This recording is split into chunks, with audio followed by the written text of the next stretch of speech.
Cairo in Montana. I'm very curious about your take on this, Dr. Ray. Cairo, what can we do for you tonight? Hi. So I guess I just wanted to call in and talk about how purity culture can have adverse effects on people who are ace, who are on the asexual spectrum. Mm-hmm.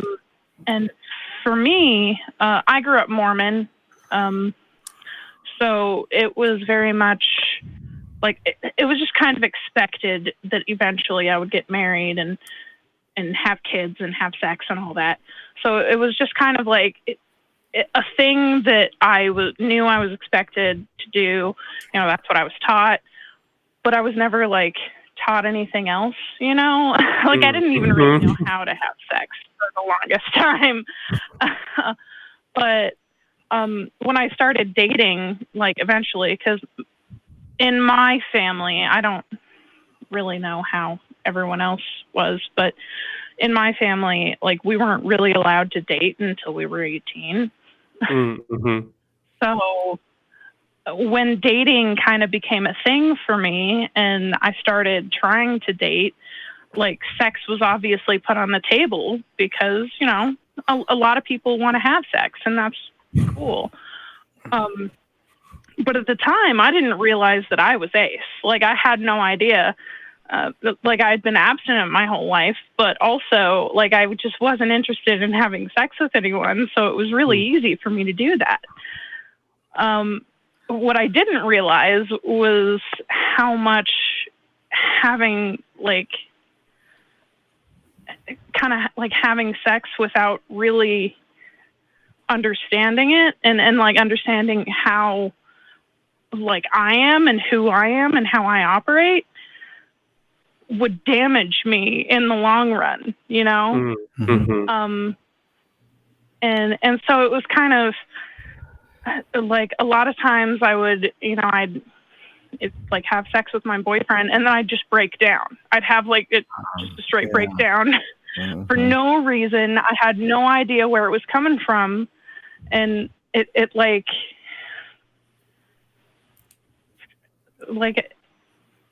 if I had had the education and I had known that being ace was a thing, then like that could have been avoided.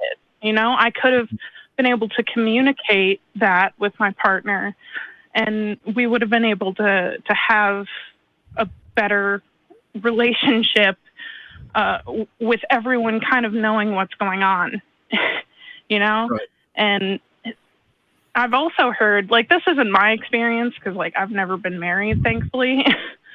But I've heard a lot of other people who are ace who have gotten married young and then kind of been essentially forced into a situation where they feel like they have to have sex even if they don't want to, you know? So, and that's really hard on someone who doesn't, like, who is asexual and who isn't really interested in having sex except for in, like, maybe very specific, you know, instances just on the spectrum, you know? Right. So Yeah, it's like that idea of...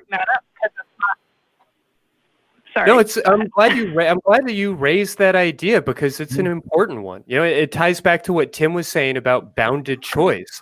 It's not just that things like homosexuality or non-monogamous sex or any of these things are off limits. It's that ideas like being asexual or transgender or some of these other things aren't even presented as concepts. You know, it's not even that they're being refuted oftentimes so much as just completely ignored.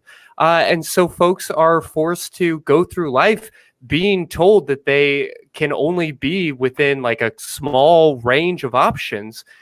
And they don't see themselves reflected in any of that, which can create so much harm. What was it like to begin to find words for how you see yourself? For me, it was like really liberating, and it answered a lot of questions for me. Like I grew up Like, I've never had a crush ever. I've never had a crush on anyone. And so when people would talk about their crushes and stuff, I was always so confused, and I didn't really know what that meant for the longest time. And and then when like the term asexual, when I found it, I was like, oh shit, wow, like this makes so much sense now. Like, this concept that just was completely lost to me for the longest time, like, made things make sense for me. And it became just so much easier to, like, communicate with other people, like, how basically, like, my own experiences and how I, like, the reasons why I react to some things the way that I do, you know? So it's, it was a really great, I don't know, like, I always think that it's so important to teach young people about all of these terms and just everything that there is, because they need that information, if not for themselves, but then to share who they are with other people, because it's so difficult to explain things if you don't have the words to do it, you know? So. And purity culture, as it's thrown at us in this culture through our lack of sex education, or I shouldn't say a diseducation, is when you see what kids are getting in school, they are not being told even those basics, Cairo. They're not being told that there even is such a thing as an asexual person, or transgender is not even a real thing, or they deny they're a real thing. Now, of course, religion is a one-size-fits-all kind of approach to sexuality. And that if you're not in that one size, then you don't even count. It's really the way it works. I'm curious about one thing, Cairo. Did you get any kind of what kind of sex education did you get in a formal way, either in school or in your church? So in my church, nothing. Like, my parents didn't even really tell me about sex. Oh, okay. Like, it was kind of something, honestly, like, I'm AFAB, and I won't get too far into this because it's like semi-personal a little bit, but like, sure. I didn't even know what a period was until I had a period. Wow. Oh, okay. Yeah. Okay. Wow. So I was like super ignorant about it. And as far as like sex education, like formal in school, like all they really did was they took us into the library and they were like, here's, anatomy, bang babies, don't do it. Like, that was Yeah, and if you're lucky, they'll throw in a couple of like really upsetting pictures of different diseases and close-ups of pox and these ideas.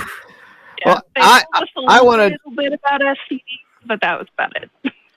I think your call is awesome. I'm really glad you called in tonight for this reason. I have heard this so many times, a lot. I'm surprised sometimes at how many people have talked to me about about not even knowing what asexuality was until they're way past when they should have, and how damaging it was to be treated as if they should be one thing when in fact they learn later there's something totally different.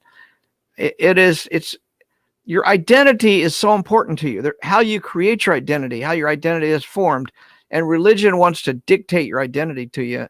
And that's what I hear from my asexual friends is my identity was denied me. Basically, I had no right to claim an identity because it violates. Well, it's true for transgender kids. It's true for gay kids. It's not just but I've heard it. I'll be honest with you. When I wrote Sex and God back in 2011-12 when it was published, I should have paid more attention to asexuality. I do mention it, but I didn't pay as much. If I was to rewrite the book, I would probably put a whole chapter on some of that stuff alone, because I've learned since then, and we're all learning here as we go, that I guess I hadn't realized what you're saying right now, Cairo. 8 years ago, this would have been news to me. So it's a bit of an education on my part as well. So thanks for calling in. Yeah, thank you. And thank you guys for doing all you do. The show means a lot to a lot of people, and it's really cool that you guys are taking the time and the energy to do this. So I really appreciate it, and I know that there are tons of other people out there who really appreciate it. So. Good. Thanks for telling us that. Yeah, super kind to say. Thank you so much for calling in tonight. You have a great night. You too. Bye.